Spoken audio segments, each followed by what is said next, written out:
So good evening, and thank you for joining us at our first for this academic year, Global Issues Through Literature, with the theme of Imagining Other Worlds, Globalizing Science Fiction and Fantasy. For those of you who are with us for the first time, my name is Maya Konitzer, and I'm with the Global Studies Center at the University of Pittsburgh. This reading group for K-12 educators explores literary texts from a global perspective. We have content specialists who present the work and its context, and then altogether we try to think of ways of, and pedagogical practices, how to incorporate the text and its themes into the curriculum and our classrooms. So tonight we will be discussing the work of Salman Rushdie, Haroun, and the Sea of Stories. And at this time, I'd like to introduce our speaker, Dr. Kat Leader. Let me quickly switch to my introduction here for Kat. So Kat Frances Leader received her PhD in interdisciplinary theater studies from the University of Wisconsin-Madison. While at the University of Pittsburgh, she will be working on her book manuscript tentatively titled The Slow, the Small, and the Effective: Feminist Performance and the Transformation of Sexual Violence Discourse in Neoliberal India, which analyzes how feminist activists use performance to explore the effects of slow sexual violence on bodies and in the greater cultural milieu. Her teaching focuses on creating a new canon of performance and feminist thought that includes significant work from the Global South and insists on the already present transnational connections in the traditional Western canon. She is the honored recipient of research and writing fellowships from both the American Institute of Indian Studies and the American Association of University Women. She has published on the intersection of performance and feminism in Global South Asia in TDR, the Drama, Review, Asian Theater Journal, and Peace and Change. Leader is also a practicing choreographer and theater director whose work focuses on the complexities of gender and the body. And with this introduction, I'll turn it over to you, Kat. Hi, everybody. Introductions always make me feel awkward. I am going to do my own version of an introduction, and I made a slideshow just because I try to make sure that visual learners are included in the way in which I go through this. I will warn you that I am terrible at making slideshows and that I am much better at having conversation and dialogue. So what I will ask of you is, as we go through the slideshow, at any time, please don't treat it like an official presentation where you have to be silent and watch. Please engage me in conversation, ask questions, refer to the book if you feel like it. Don't feel like it's me talking and then it's your turn. Like I said, I do much better in dialogue. So let me go ahead and share my screen.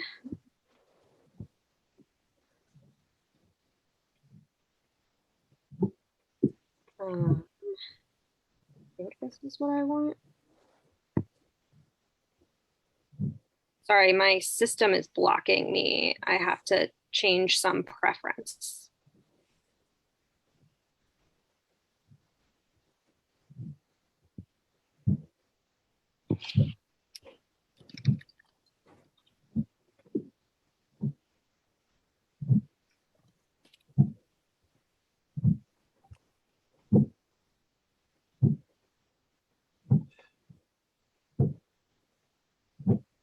So I think I have to quit and reopen so Zoom can record my shared screen. Is that okay, Maya? Sure, you're saying you need to quit Zoom and come back into it? Yes. Okay.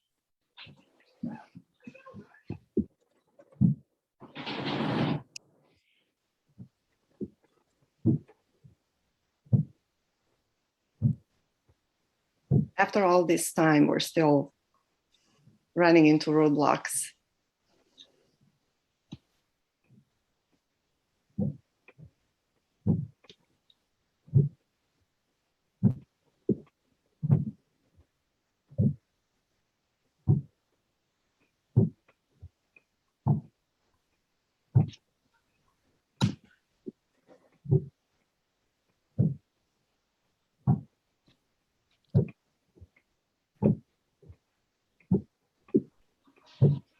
Okay, sorry about that, team. Let's try this again. So now, Maya, I think you have to make it possible for me to share my screen.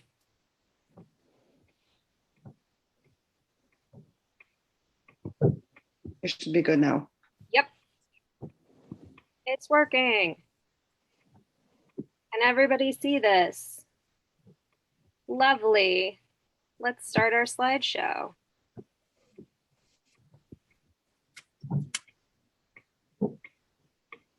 So I wanted to start by talking a little bit about the series topic we chose for this year because it's so exciting to me. In conversation with Maya and the rest of the Global Studies Center, I put out there that I have this secret background interest in young adult science fiction and fantasy.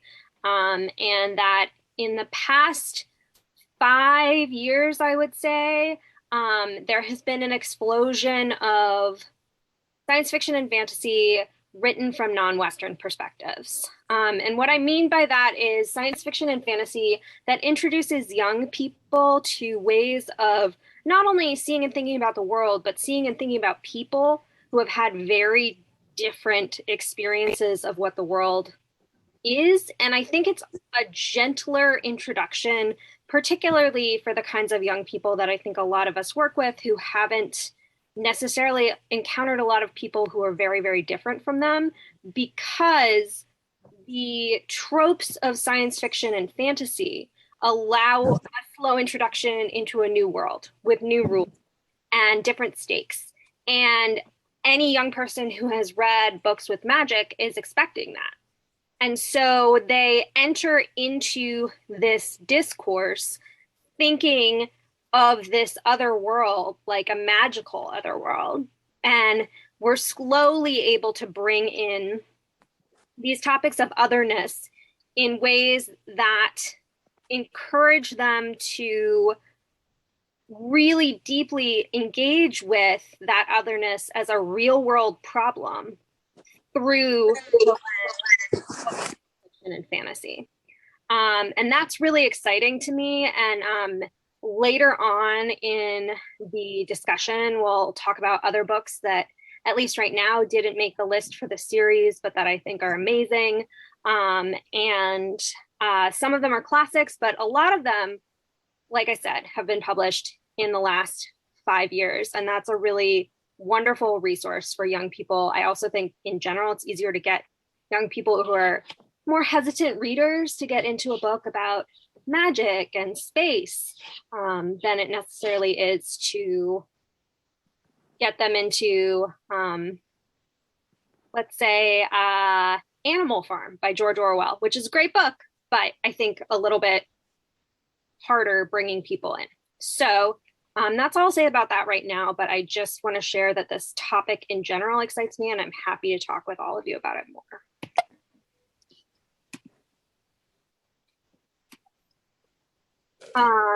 Okay, so I lied. I have one more slide on it. What can science fiction and fantasy do to educate young people about the wider world? Introduce other cultural norms through world building, provide insight about and critique of contemporary political, cultural, and economic conditions. And we'll talk about that a lot with Haroun and the Sea of Stories. Offer a reflective lens to talk about our own world and many other things.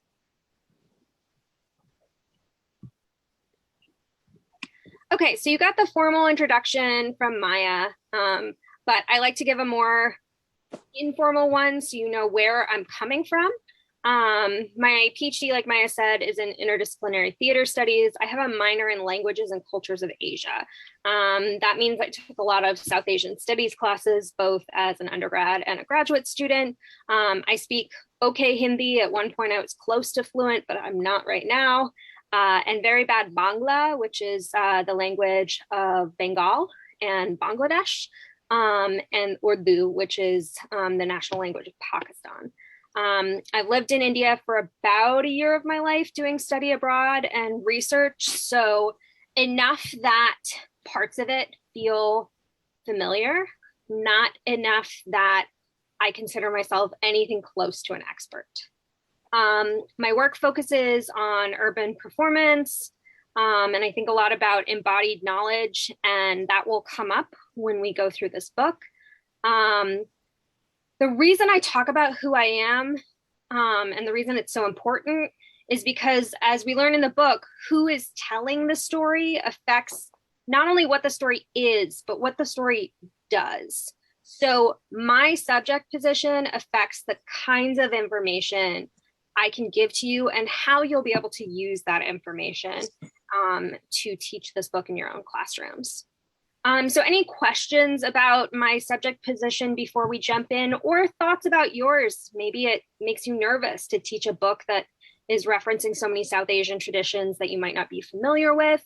Maybe you're like, no, this is great. I totally got it. The glossary in the back helped so much.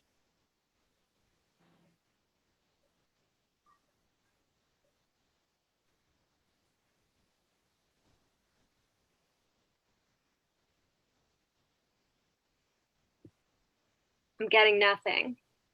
I'm going to keep going.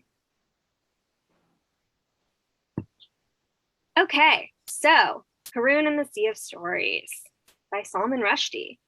I suggested this book because it is a more classic literary fantasy. It has a feel of the Phantom Tollbooth about it, if you ever read that. And in that way, it's very familiar. On the other hand, it's written by someone who is widely recognized as a literary genius who mostly has written books for adults. And so there are many different levels upon which you can read this book. And it's appropriate for a lot of different ages depending on what you're trying to teach. So in order to get into Haroun and the Sea of Stories, we need the background on Salman Rushdie. And the reason we need that background, as you'll see, is that some people theorize that the entire book is just an allegory for an experience that he went through. So he's born in June 19th of 1947. The official partition of India and Pakistan occurs on August 15th, 1947, so less than 2 months later. And we'll come back to why that's so important both to him and to this book. He's written a lot of well-respected works of literature. Some you may have heard of: Midnight's Children, Satanic Verses, Shalimar the Clown. His work is brilliant and challenging to read, but I definitely recommend that if you enjoyed Haroun, that you give it a shot if you haven't already. His heritage is Muslim Kashmiri, though he grew up in Mumbai before going to the UK for his education, and then he emigrated to the US in 2000. I always like to mention this. He has questionable gender politics. He's been married and divorced 4 times, and his ex-wives don't say great things about him. And he's openly supported Roman Polanski after he was arrested for the abduction and rape of a teenage girl. I like to bring this up early in the discussion because it informs how we read his work. And I think depending on, once again, the age of the children you're working with, it can provoke interesting ethical conversations about the relationship between author, novel, and reader, and sort of like what our responsibility is as a reader or watching a film, if we take on these works that are great, but that perhaps have authors who have not always been great human beings in the world.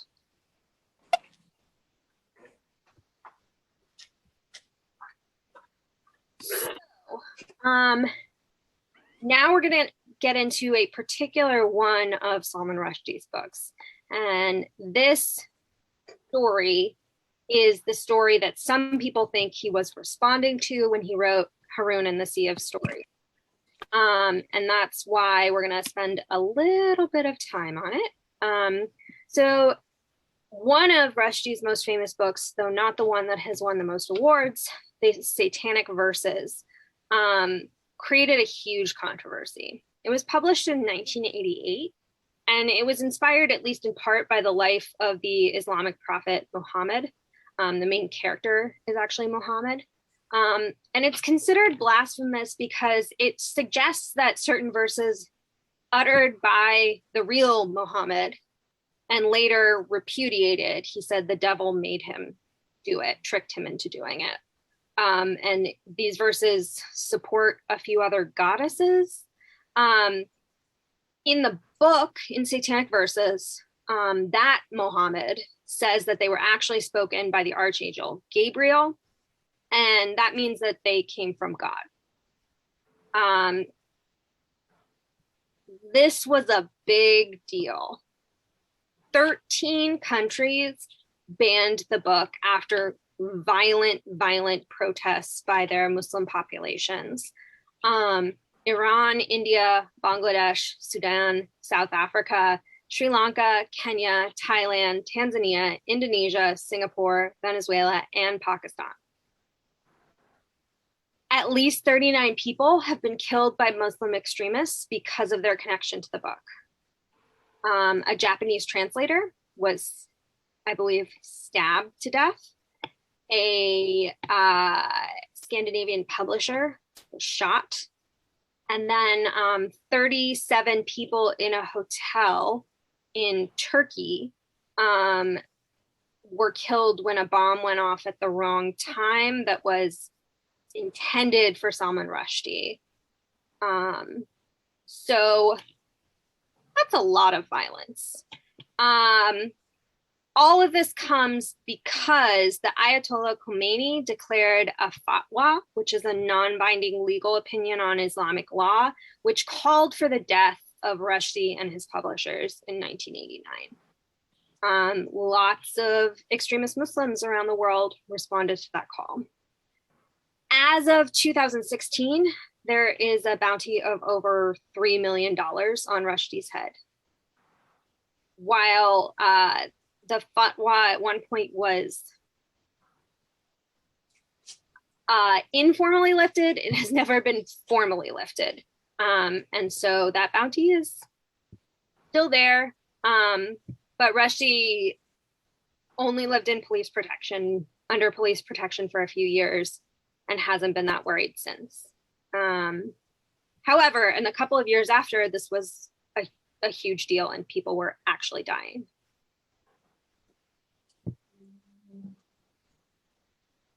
Okay, so we're going to switch gears for a minute, I think, and then we will come back to how all this connects to the book. I kind of want to get all the context out there before we go into the text. So the next important thing that this book engages with indirectly is the partition of India and Pakistan. So most of you probably know that the partition happened, even that it was violent. What you probably don't know is how insane the plans for it were. So in 1947, the British decided to forfeit their governance of the South Asian subcontinent. And their bright idea was to create two states, one Muslim and one Hindu.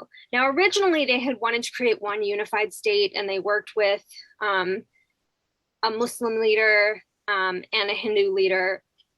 They felt like they couldn't come up with a solution. When I say they felt like they couldn't come up with a solution, they did not give it very much time. We're talking a couple of years here of like chatting back and forth and being like, oh, no, they're not going to go for it.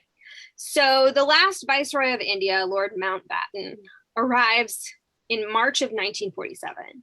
And all of his advisors were like, dude, take it slow. This is going to be a lot for people. We need to give them time to figure out where they're going to live, what country they want to be a part of. He said, no, people are dying. There are riots. needs to move very fast or else violence will occur. So originally the transfer of power was going to be late in 1948. So people had a year and a half to kind of figure things out. He moved it up to August. Then he brought in Cyril Radcliffe, who had never been east of Paris, who was given the job of drawing the boundary line between India and Pakistan. He had 5 weeks to do it. He was supposed to be drawing a line that helped split as equitably as possible places where majority Muslim populations lived from places where majority Hindu populations lived. However, in South Asia, religion is only one way in which people define themselves. And there are also very strong cultural norms that are related to region rather than related to religion. And that will come up when we start talking about Kashmir. But it is also something to take note of throughout northern India where the border was drawn. So, unsurprisingly, it results in mass chaos and riots. Millions of people were displaced. Millions of people felt like they were on the wrong side of the border. And in what would become India, there were all of these organized killings of Muslims. And in what would become Pakistan, there were organized killings of Hindus. And there are stories of trains running back and forth across the border with everyone on them dead because someone had boarded the train and killed everyone. While conservative estimates say that it might have only been a couple 100,000 who died, most people agree that more than 1 million were killed during this period. I love maps. I want to give you a sense of where we're talking about. So this is British India in 1909. The pink part is British, and the princely states are in yellow. Now, we haven't talked yet about princely states. We're going to get to that. But basically, the British had control of a lot of India. But historically, India was not one thing. It was a bunch of small princely states. Sometimes they would ally together. Sometimes they would fight with each other. Sometimes one princely state would get swallowed up by another. Sometimes a piece of a princely state would split off and become a new princely state. And this had been the norm for a couple 100 years after the Mughal Empire left. So Kashmir, which you will see at the very top of the map in yellow, was a princely state. What this meant is it was not under British control.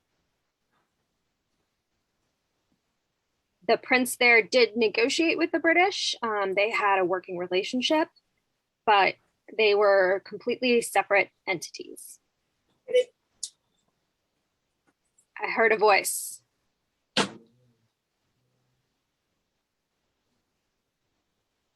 I think someone doesn't have they haven't muted themselves, so it's just a voice.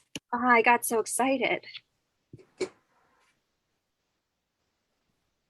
Okay, so this then is what the map that ended up being drawn to split up India and what would become West Pakistan, East Pakistan, which is now Bangladesh. We can get into a whole other thing about that. That was more murder.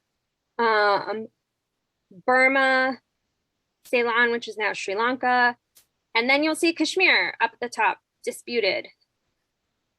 So looking at this map, you can see that it is unsurprising that both West Pakistan and India felt like they had a claim over Kashmir. They both share a border with it. And it has certain defensive value because it also shares the border with China. China is the big blob that doesn't have a label up above. Like the really big blob. Okay, so that all takes us to Kashmir. This is Dal Lake, this photo. The Dal Lake mentioned in the book is based on this. The Valley of K is pretty obviously Kashmir. Kashmir is beautiful. It's in the Himalayas, but it's low enough in the Himalayas that there are areas of lush greenery. There are beautiful lakes. It's been referred to as God's country. It's just supposed to be the most beautiful place on earth.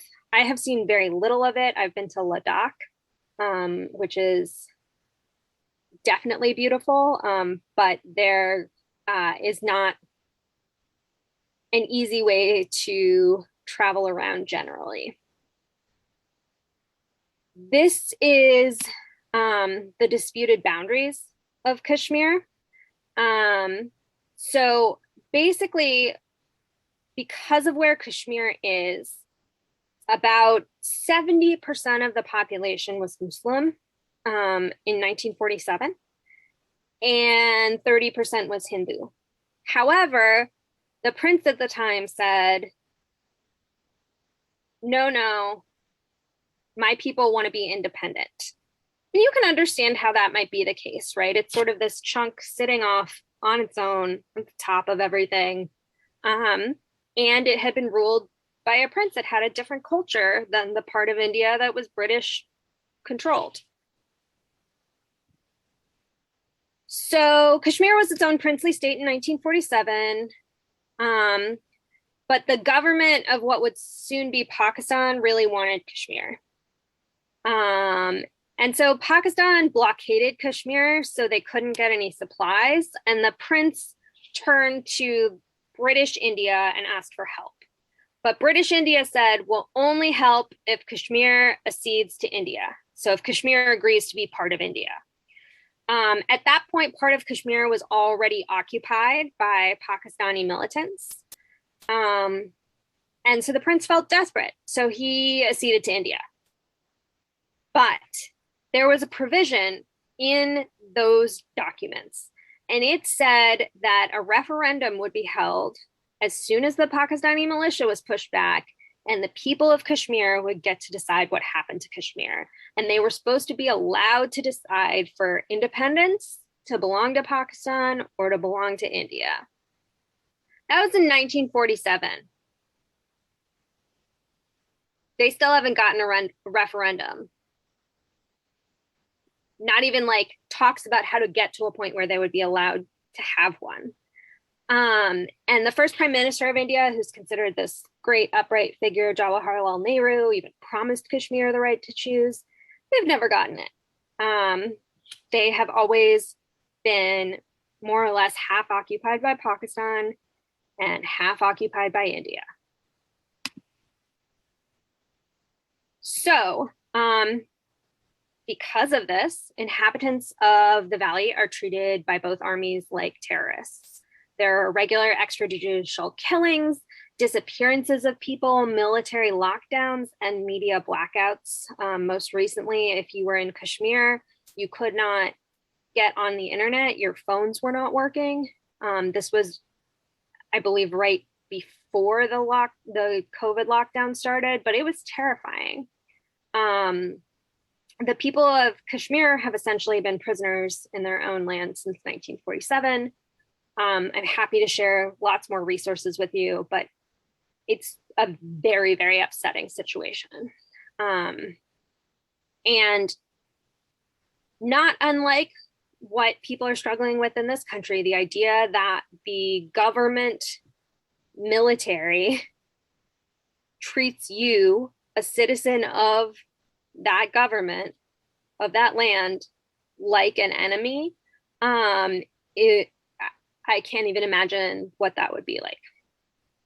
So all of this is part of the context of the Valley of K in the book.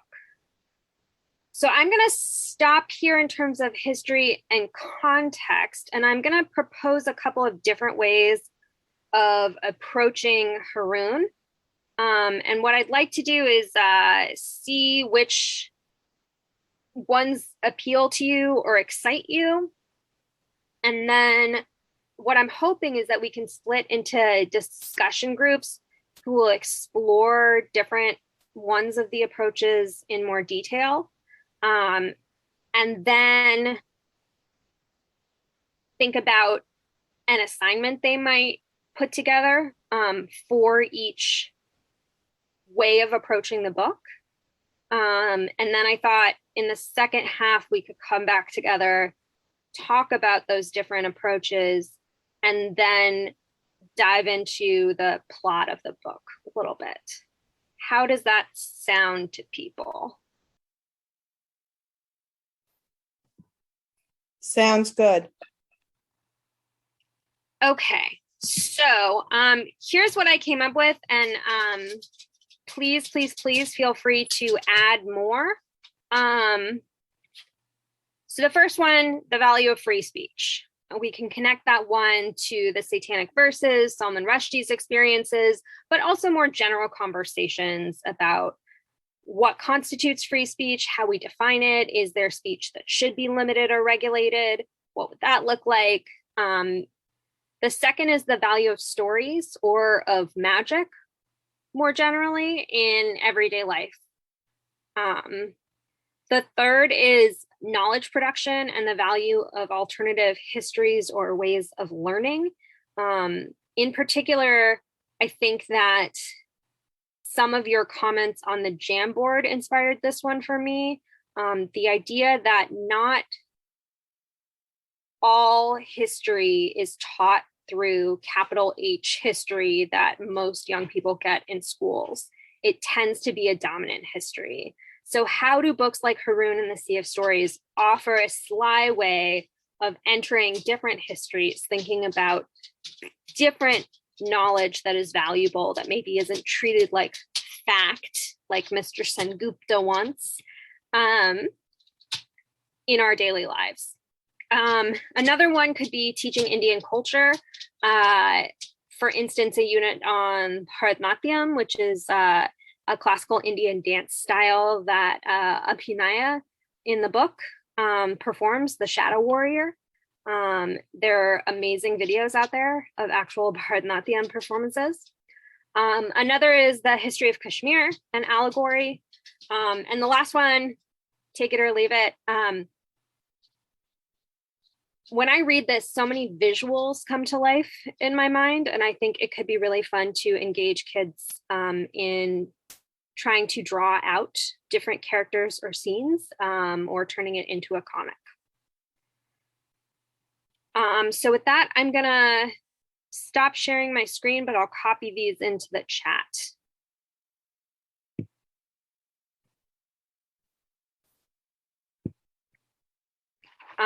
And that is the end of my super official presentation.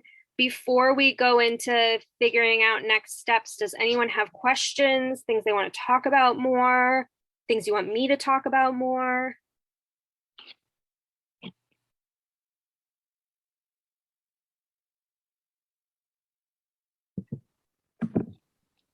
Yeah, Jane, just hop in.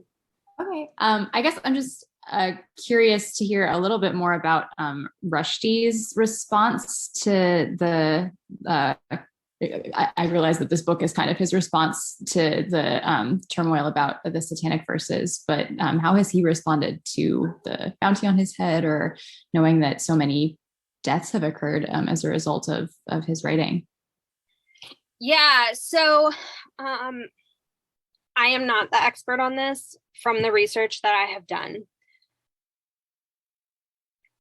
he went into hiding for a couple of years, and he's actually written a short autobiography about that time that came out in 2012. And the British put him under police protection during that time because that's where he was. He at first seemed very confused that the Islamic world, the extremist Islamic world, was so upset. He comes from a Muslim background. He defined himself as an atheist, but like he'd grown up Muslim. And he kept trying to insist this wasn't intended as an insult, like that's not what I was trying to do. And then eventually he pretended to find religion again. And so he pretended to be Muslim for a while. And then he said, no, just kidding. I was just doing that to try to get them off my back. My sense is that it has not been a primary concern for him since the first half of the 90s, the late 80s and the first half of the 90s. And you will see that both in his writing and his public appearances. And he has, to my knowledge, never taken responsibility for those deaths. And part of the reason I phrase it the way that I do, obviously it is not his fault that they occurred. But on the other hand, I think there is a very important discussion to be had about the fact that all of these other people died because of something he had written, and maybe even comparing it to the Charlie Hebdo case, the more recent one, might be an interesting and compelling discussion in an upper level classroom where you can make sure that it will not result in assumptions about Islam or about brownness more generally, because these are extremists. This is not every Muslim was angry at him. Did that kind of answer your question?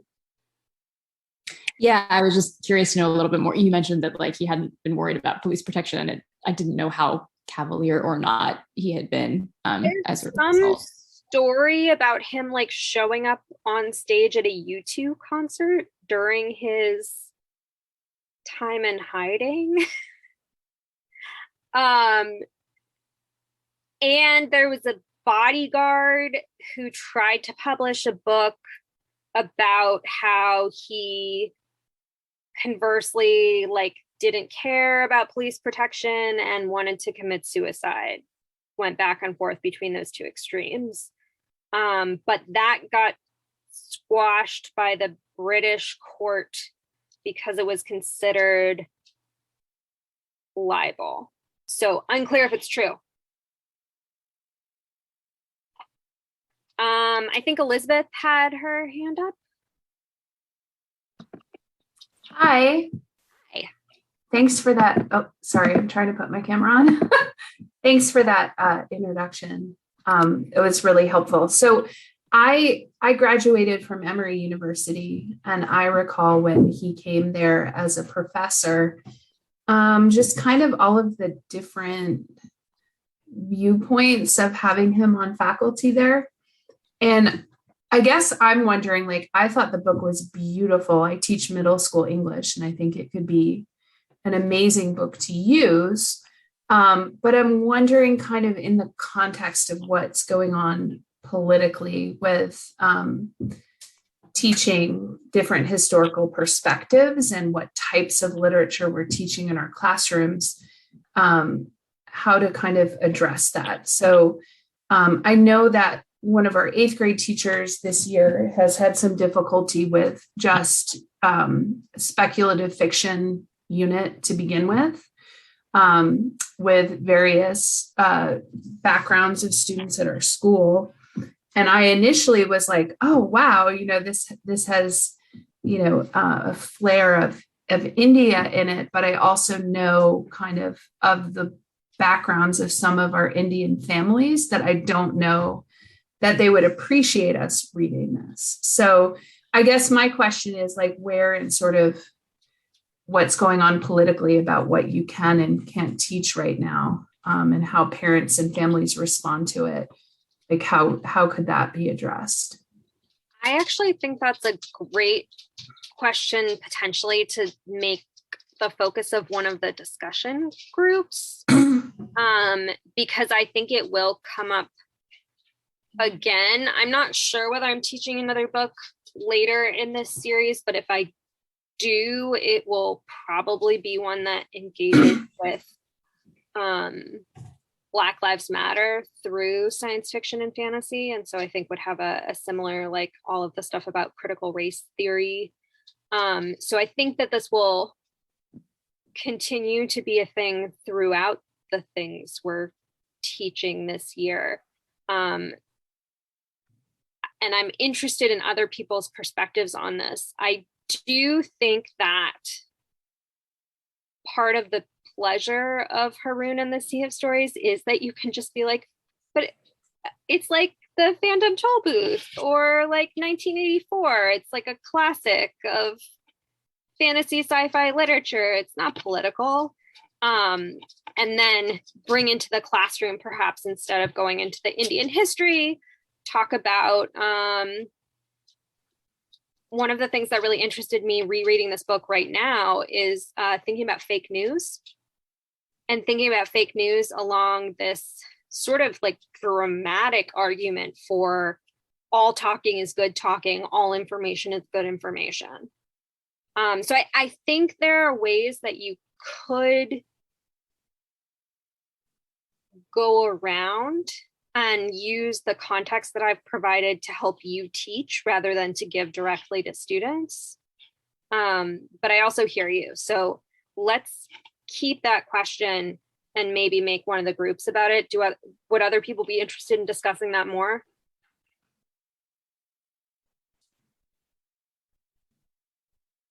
I see some kind ofs and some yeses. So I'm saying yes, it's a group. Okay. Thank you. Is that helpful, Elizabeth? Do you want more at this point or? No, I think overall it's something that as a teacher right now, I'm really struggling with. And I think things that I did read 2, 3, 4 years ago are now not okay. And so I'm just hesitant. Like I loved the book so much and there's so many elements of like vivid imagery and description and storytelling that I think are so key and would be amazing to use. But it just takes one person to be like, no, I don't want you reading a book by him, and maybe having some tools as to how to address that or go around that. Yeah. I don't want to mispronounce your name. Is it Rosanna? Yes, very good. Thank you. I want to first thank you for the presentation. Very, very interesting and eye-opening. I wanted to ask if you know, since we heard that Salman Rushdie had that fatwa for the Satanic Verses, what has been the response to his other books in like Pakistan or in, these countries that have they banned just Satanic Verses or have they banned all of his writings?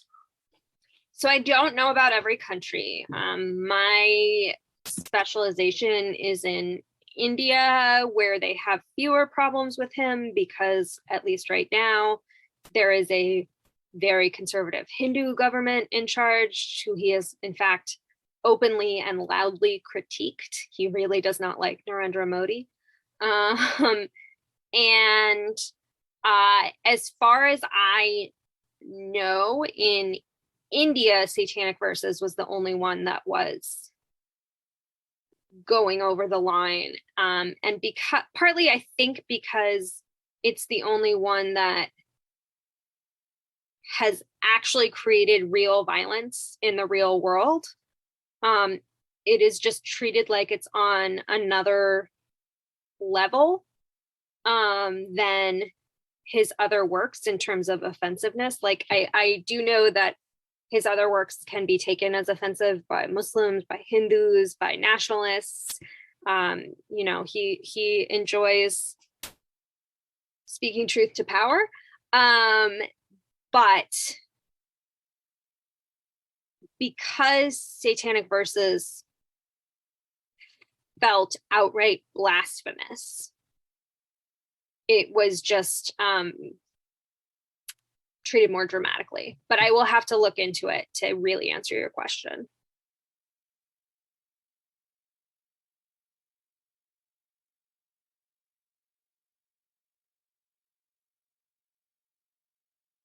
Anybody else before we go into discussion groups? And I'll pop in and out of different ones.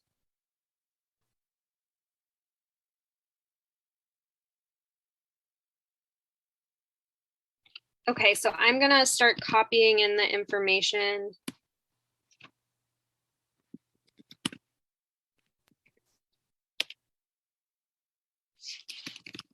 So Kat, I think if we put it in this chat, if people don't copy it before they go into the breakout rooms, they might not be able to see it there. Yeah, so I want each group to pick a different one to focus I on see. though, because I think it's too much otherwise. I think we should either separate people by their interest or randomly and assign them. However you want to do it. I have the random assignment already, but if everybody feels differently and we need to redo something, we can definitely do that.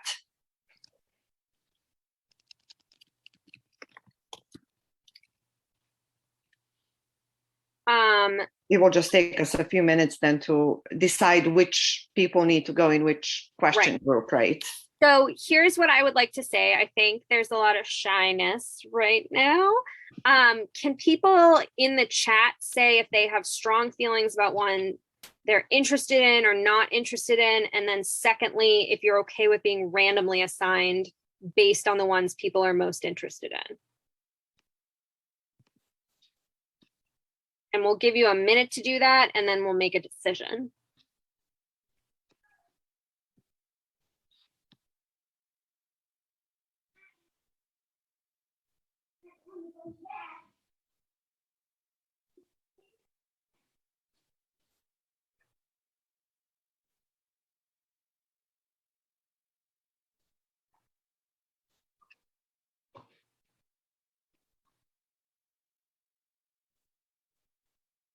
Okay, so it looks like the ones that interest people the most are the value of stories, free speech, drawing, and maybe how to teach this in a classroom. How many groups do you have, Maya? We have 5 right now because they're about between 4 and 5 per group. Okay. So then I think that if it is okay with you, should do 4 groups. And then is it easy to reassign people if they're unhappy with the group they get in? We can, if they come back to the main session, I'll be there. They could just tell me where to move them to and I'll be happy to move them. So let's do random assignments. Value of free speech is group 1. Value of stories is group 2. Drawing is group 3. And how to teach this in a classroom, like get around the sticky issues, is group 4. If you get assigned one and you're like, I don't know what I'm doing with this one, pop back into the main room and tell us where you want to be reassigned. Sound good? Sounds good. Can we, before we go into the groups, Ashlyn has joined us and I was just hoping that she would say a few quick words about herself because she's going to be with us now throughout the series and she's been really detrimental in everything we do related to professional development and programming out of global studies. Yeah. Hello, everyone. I'm glad to meet you all, at least virtually. I've been sending you the emails so far. I'm the community engagement intern at the Global Studies Center, and I'm a first-year PhD student in the School of Education. I came from working at a science museum, so I've spent a lot of time working with educators bringing science education. So now I'm glad to be working with you all and bringing global studies education too. So it's nice to meet you. Let me know if you have questions and if you're in other of these groups moving forward, the global issues through literature, I'll be your main contact person. So if you have any questions or anything like that, I'll be your person, and I'll also be helping with the breakout rooms and with the jam board. So I see Kat put the group names in here now, and I'll also put the Jamboard link in here now for us to sort of take notes from our group for the share out. I'm sure you all are familiar with Zoom at this point, that the chat will disappear once you go into the breakout room. So if you want to open this link now, what I'll do is I'll copy the group numbers in there as well. So you'll be able to see that, but we can also put it in your breakout rooms individually when we're there too. And I will repeat that when you get assigned to your breakout room, we're going to do it randomly. But if you're like, no, this does not work for me, or I really, really am invested in this other one, come back to the main room. We'll put you in the one you want.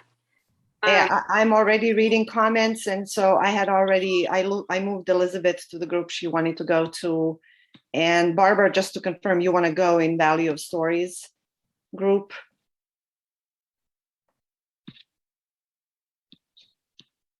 Yes. Thank you. All right, Kat, one other question. How long would we like to do this? For how long? So because everybody's been kind of shy, I'm thinking 45 minutes. Is that too long? I just want to give people a chance to open up a little. So at 6:40, I will be sending a message, or Ashlyn will send a message to remind you to come so that we can all come back to the main session. Yeah, and I think what we can do is tack a break onto the end of that. And that way, if people want to roll over a couple extra minutes, they can. If they need to take a longer break, they can. And then we'll come back together for the last hour to talk together.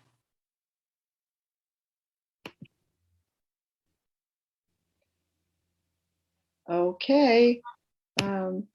Okay, so I have the rooms ready and I will go ahead and open it at this time. Thank you.